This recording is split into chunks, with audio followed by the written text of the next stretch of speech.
Is a potential way, like when we make these statements, if people could try, and that was like a great comment. And for example, would it be accurate for me to think that, for example, maybe a solution to that is having the cameras at the entrances not monitored and only recorded. So if there were a crime, to then look up the footage, because those are the kind of issues that I want to try and get out of this meeting. What are the actual guidelines that we and concerns that we should get out?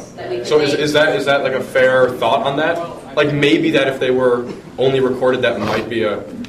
Yeah, maybe. I'd like to see what other people think about it. As people are leaving,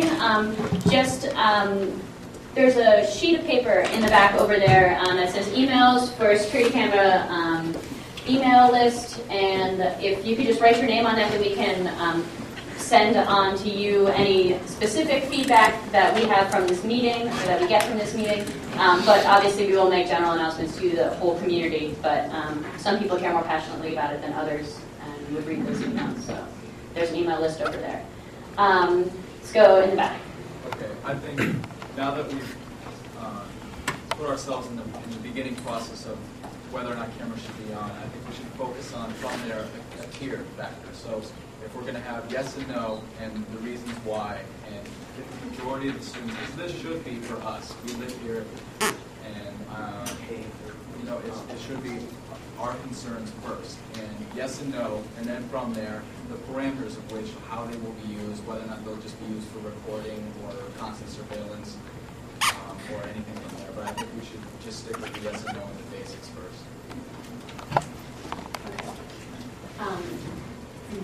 To make an announcement, at 4 o'clock on Thursday at page 102, ACLU will be having a meeting to discuss all these issues verbatim with only students. What does ACLU stand for everyone? American Civil Liberties Union.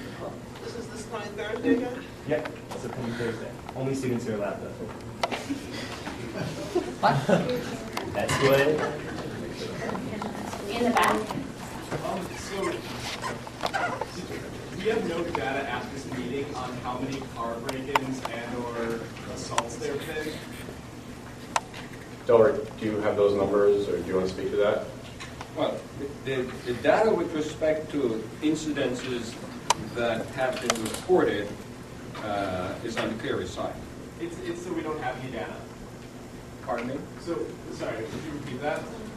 The data with regards to reportable incidences that have occurred on campus for the physical year that ended in December is on the clear side.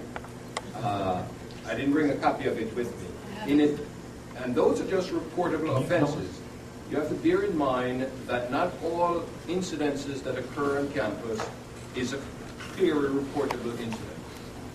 So there are several other things that happen that might not meet the level to be reported in a clery. Clery takes 6 incidences and that's it.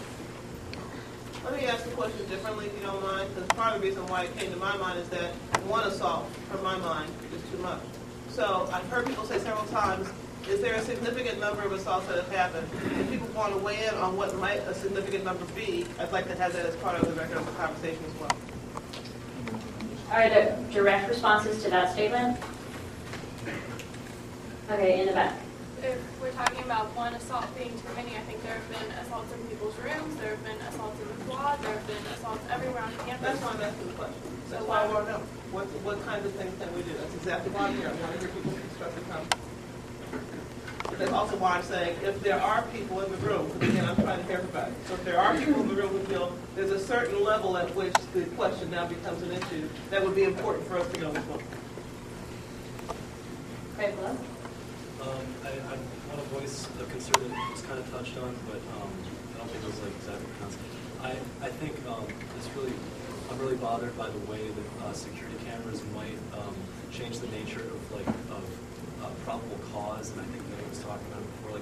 What if you're in a parking lot, you take something out of the looks like it's a case of beer, and public safety sees it, and they rush down there and you're just getting harassed, and you kind of lock somebody or something.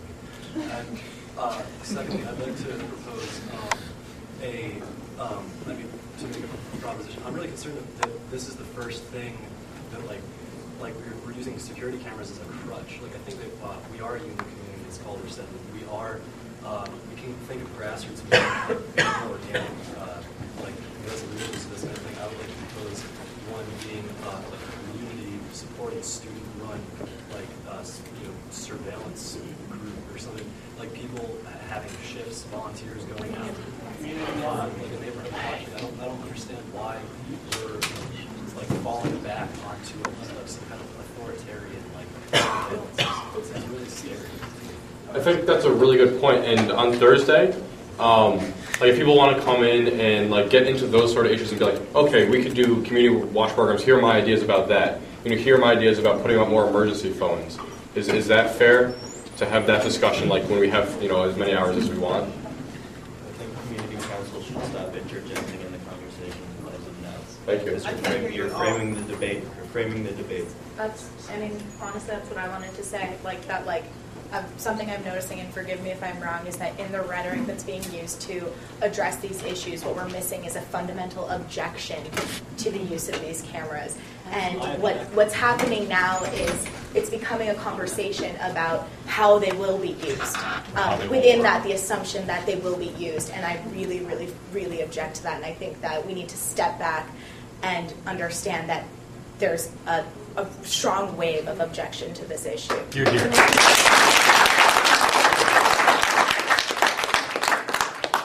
Can we have like a show of hands of people who object? Can I actually address that All directly? community vote.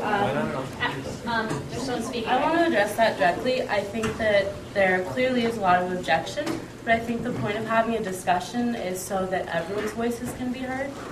And so, from my perspective, as a member of the Hampshire community, I think it would be a positive thing if we could get cameras, but if they were only recorded, nobody was allowed to watch them unless an incident was reported, and then they could go back. And I think it'd be great, the issue of trust being raised is maybe talking about the meeting on 5 to 8 on Thursday is there should be an oversight committee of students for public safety. But I think that the meeting here isn't just to say we all object, but it's about having a discussion.